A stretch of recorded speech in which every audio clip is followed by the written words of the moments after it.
Hello friends, welcome to radiant competition classes. और मैं आज आप लोगों को एक महत्वपूर्ण जानकारी देने वाला हूं।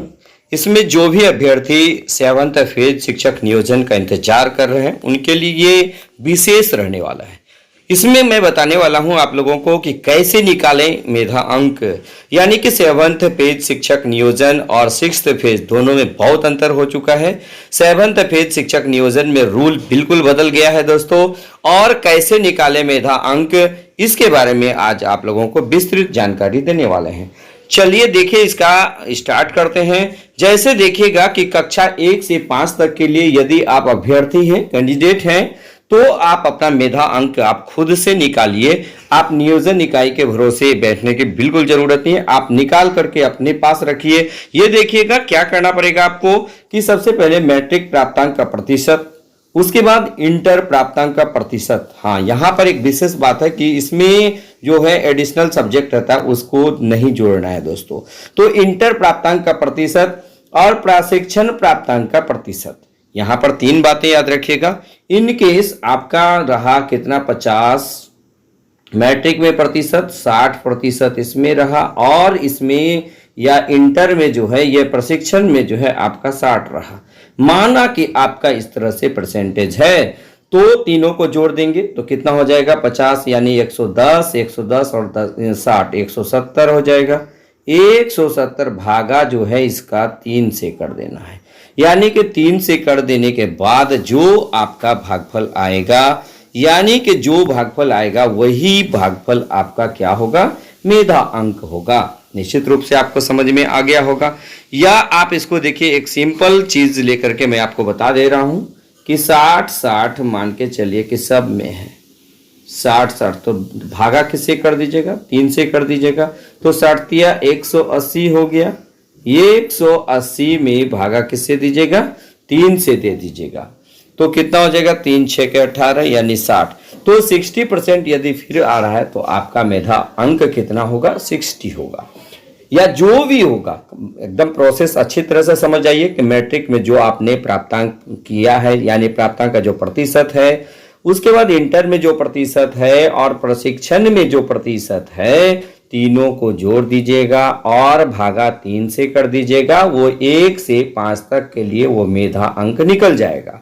हाँ, यहां पर एक नोट याद रखिएगा कि भूतपूर्व सैनिकों की विधवा को मेधा अंक में 10 अंकों का अतिरिक्त वेटेज दिया जाएगा। दोस्तों, आप इसे एकदम बढ़िया से याद रख लीजिएगा। तो आप निश्चित रूप से 1 से 5 तक के लिए मेधा अंक निकालने की प्रक्रिया आप अच्छी तरह समझ गए होंगे। अब हम लोग बात कर लेते हैं कि कक्षा 6 से 8 तक के लिए मेधा अंक कैसे निकाले।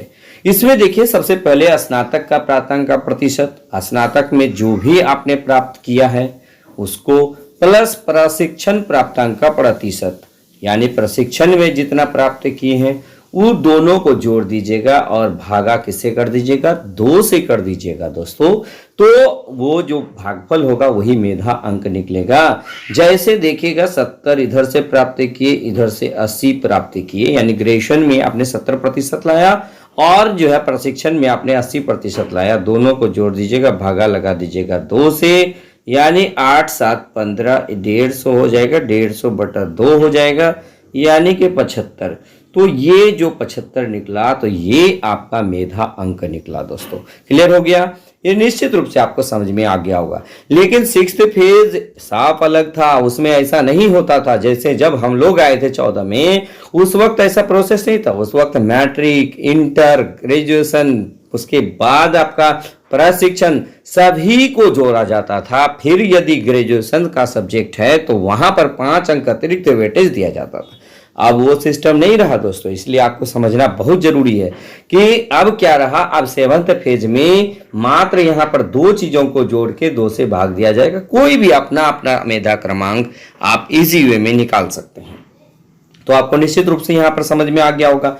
और इससे संबंधित शिक्षक नियोजन के क्या क्या नियमावली है, क्या क्या चीज एलिजिबिलिटी है, कौन कौन सा डॉक्यूमेंट आपको तैयार रखना है, इससे रिलेटेड यदि वीडियो मेरा देखना चाहते हैं, हमारे प्लेलिस्ट में जाइएगा। वहां पर जो है मिसलेनियस नाम से एक है, उसमें आपको शिक्षक नियोजन से संबंधित तमाम जो है वीडियो आपको मिल जाएगा।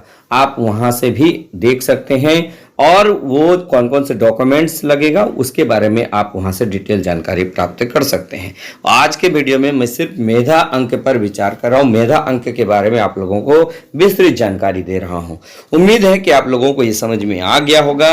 अब यहां भी सेम कंडीशन है कि भूतपूर्व सैनिकों की विधवा को मेधा अंक में 10 अंकों का अतिरिक्त वेटेज दिया जाएगा। ये भी बात आप याद रखिएगा ताकि बाद में ऑब्जेक्शन करने की नौबत न आए। आपके दिमाग में ये रहना चाहिए, या आपका कोई कैंडिडेट इस तरह का जान परिचित का हो तो आप उन्हें भी बता दीजिए कि उनको जो है भूतपूर्व सैनिकों की विधवा को मेधा अंक में 10 अंकों का अतिरिक्त वेटेज दिया जाएगा दोस्तों।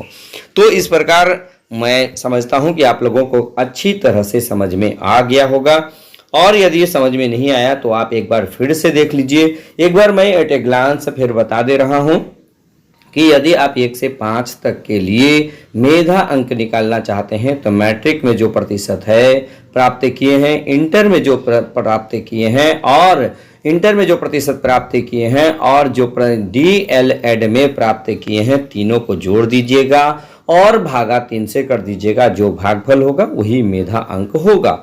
लेकिन 6 to 8 से की बात यदि की जाए, उसका मेधा अंक कैसे निकालिएगा? स्नातक का प्राप्तांक, उसके बाद जो है प्रशिक्षण प्राप्तांक का प्रतिशत, दोनों को जोड़ दीजिएगा, भागा 2 से कर दीजिएगा, आप यहाँ पर निकल जाएगा आपका मेधा अंक। और भूतपूर्व सैनिकों की विधवा को मेधा अंक में 10% का अतिरिक्त वेटेज, ये दोनों में यानी कि 1 to 5 में, 6 to 8 दोनों में दे होगा दोस्तों। तो उम्मीद है कि आप लोगों को वीडियो बिल्कुल समझ में आ गया होगा। यदि अच्छा लगा हो वीडियो तो लाइक, शेयर और कमेंट जरूर कीजिएगा।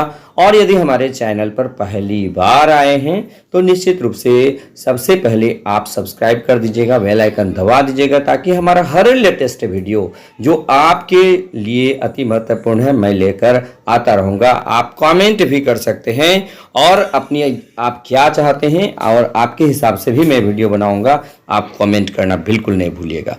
तो बस आज के वीडियो में इतना ही, धन्यवाद।